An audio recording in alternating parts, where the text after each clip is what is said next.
don't breathe. She's gonna leave. Orr says he blocked out the pain as he waited for her to stop. This man's name is Todd Orr, and he found himself face to face with a grizzly bear in a brutal attack. With razor-sharp claws and powerful teeth, the bear tore into his flesh and chomped on his bones so mercilessly that even the experts were speechless how he survived this. But there was one little detail that made Todd survive this unexpected attack. 1st of October 2016, Montana. 2 p.m. Todd Orr decided to head into the forest in search of elks.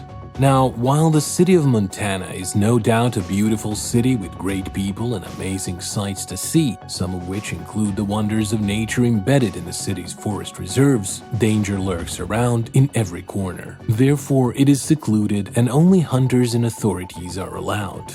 But of all these forests, the most dangerous is perhaps the Gallatin National Forest. With over 3,000 acres of pure nature, trees, bushes, shrubs, and 6 separate mountains, this forest is by far one of the most majestic in Montana. Crawling with nature's best, it is the perfect destination for both tourists who wish to soak in the wonders of nature and also hunters, as animals like elks, bisons, mules, deers, and moose have made the forest their homes. Now, this is where it gets a little more intense, because those aren't the only animals that exist in the Gallatin National Forest. Cougars and gray wolves also live here, as well as yet another apex predator, the grizzly bears. It's okay if you get a little bit scared now, but don't be just yet.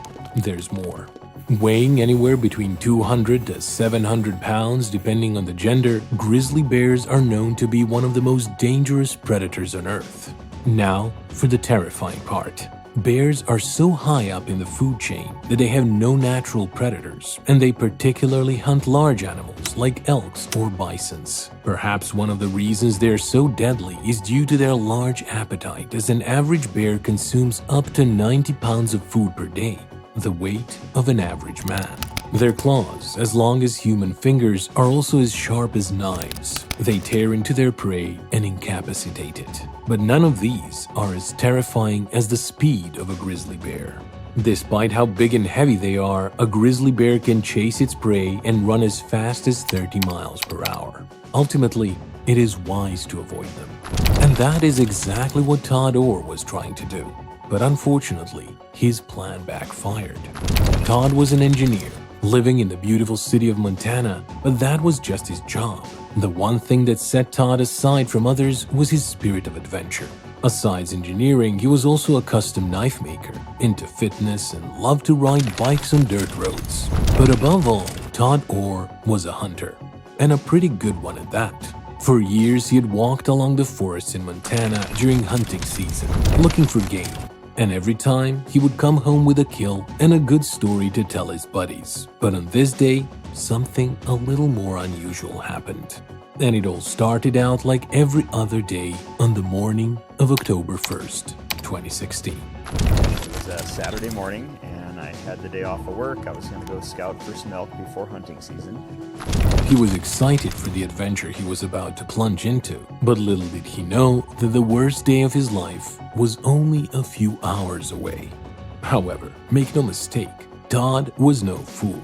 He was fully aware that danger lurked all around this forest, and he was especially aware that grizzly bears were in the area. So, in preparation, he had his bear spray strapped to his chest, a gun hanging from his sides, and a bag filled with supplies. On top of that, he took every other precaution to make sure there was no danger around. As far as experience and caution was concerned, Todd Orr did everything right. But what happened next defied all logic and reasoning. And about 3 miles up, I stepped out into a little opening, and I see a sow grizzly and 2 cubs. She immediately turns and runs over the ridge and just disappears into the trees. And I thought, this is a good bear. She doesn't like people. Todd stood where he was for a bit, making sure the bear was really gone. He was lucky, he thought. The bear probably didn't want confrontation because of her cubs. After a minute, he decided it was safe to keep going. He had never been more wrong in his entire life. Unknown to him, the bear didn't leave the area. It had gone away just to drop her cubs, and then circled all the way back behind Todd in a bid to finish him off. He heard a twig snap from behind him, and as soon as he turned, his eyes widened in shock at the sheer speed of the beast headed straight for him. As terrified as he was, he also remembered that he had come prepared. There was a 10mm pistol hanging from his side and a bear spray strapped to his chest. Instantly, Todd grabbed the bear spray in his chest, opened it, and let the bear have it. But it didn't work out how he had planned. So I just took a step back and just big blast of spray, and just her momentum coming downhill and her speed, just instantly she flew right through that spray, and I just turned. Within the next millisecond, the 300-pound bear had landed on top of him, knocking him onto the ground. Now Todd could only do one of two things: run or fight. But he had been a hunter and adventurer for years, and he knew better. He knew he could neither overpower or outrun a bear, so he did what any right-thinking, experienced hunter should do. Like that, to go down and protect the back of my neck, and she was on me that quick. If bears could show surprise, this bear definitely would have, because what Todd did next almost made no sense. He crouched down, seated on the floor, and maintained a ball position using his hands to cover his neck, face, chest, and other vital areas. He knew this could get ugly fast, and he could lose his life. He was in a precarious situation, and all he could pray for was simply to survive. But that was not all. He could not run, and if he tried to fight, he would only piss the bear off more. But apparently, this bear was already pissed off enough. The next thing the bear did pushed Todd to the brink of life and death. Growling in a fit of monstrous rage, the bear chomped on Todd's right arm. With her powerful teeth, she bit him up to 6 times in different parts of his hand, tearing his flesh out and opening the floodgates of blood. At this point, even though he was supposed to be in so much pain, Todd's mind was solely fixed on survival. No matter how badly the bear bit him, he maintained his position and protected his vital parts. Suddenly, the most amazing thing happened.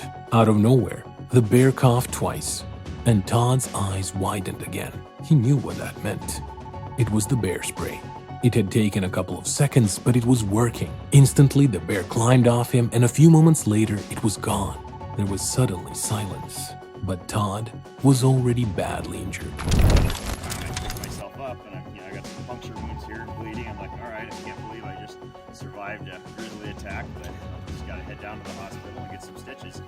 By all ramifications, Todd believed that was the end, and he was lucky to have made it out alive. Wincing in pain and with great difficulty, Todd picked himself back up and gathered his stuff. He was already losing too much blood, and the bear would probably be back. He had to get out of there fast. And so, a few minutes later, Todd hurried down the trail as fast as he could. His truck was parked by the clearing, and if he could just get to it, perhaps he could drive himself to the hospital. For Todd, this incident was almost over, but sadly, not for the bear. This is where the story takes the darkest of turns. Just a few moments of walking along the trail, and just like before, Todd heard a sound from behind him. And all of a sudden, something caught my attention, and I turned, and here she was again, 10 feet behind me this time, coming wide open. The bear was back, and this time it was even more pissed off than before. Ears laid back, bloodshot eyes, and with a loud growl that would send shivers down the spine of any human being, the bear pounced on him again for yet another round of torture. Even though he still had his pistol and bear spray, there was no time to use it. The bear was too fast, way too fast. And there, I had a pistol here, bear spray in my hand still, and there was no time to do anything. It's like I kind of half turned and boom, she knocks me down. If you think the first attack was bad, the second was like a horror movie. Todd did the only thing that he could do. He assumed a sitting position and bent his head downwards, covering his head, neck, and vital organs. Immediately, the bear went for his left arm and she bit down hard. Todd could hear his bones crunching, the tendons and muscles ripped apart to shreds. The pain was excruciating, but he could not lose his form right now. He must remain protected. And because of that pain, Todd moved his hand away and grunted. A small movement, a small sound. But it angered the bear even more, and she bit on him with more intensity. Like the 300-pound giant she was, she picked Todd up like one would a piece of furniture and tossed him across the field. Todd fell hard on his back, but he immediately assumed the protected position again. But the bear wasn't fazed. She picked him up several more times, slamming him down on the ground like in a wrestling match. was no match for her strength, and there was nobody around to save him. This could be his last moments, he was well aware.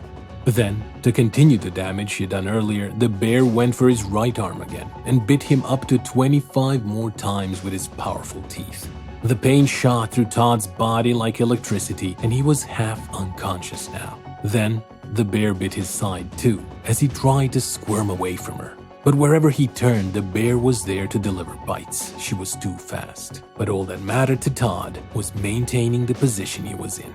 It could be the only thing that saves his life. Saw her head right here, looking into her eye. I'm like, oh no, pull it back in. Just used every bit of strength that I had to just keep in that position. And she'd like throw me and I'd roll, and I'd just roll back down to face down again and just try to hold that position. The attack continued. With her mighty claws, the bear swiped the side of his head and gave Todd a 5-inch gash on his scalp.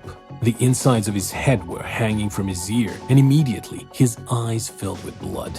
Still on top of him, the bear would sniff the back of his neck cautiously, wait for a moment, then bite. She repeated this 3 more times, and all the while Todd made no sounds. He stayed as still as he could, and then suddenly, not a sound, no growl, no biting. Not the foul stench of the beast, just peace. She was gone. Todd stayed in that position for a few more minutes just in case, and only when he was sure the bear was gone, he picked himself up and hurried to his truck. But despite the raw pain shooting through his body, every ounce of his being felt lucky to still be alive. Blood was spilling from his hands and his head now, but he finally made it to the hospital and was immediately taken for surgery, and until months later, Todd was never quite himself again. They say every warrior has battle scars to show, but for Todd, not only were his scars physical and stitched, his emotional scars remain intact, perhaps never to be stitched again. If you enjoyed this video, then you should check out this thrilling animal attack.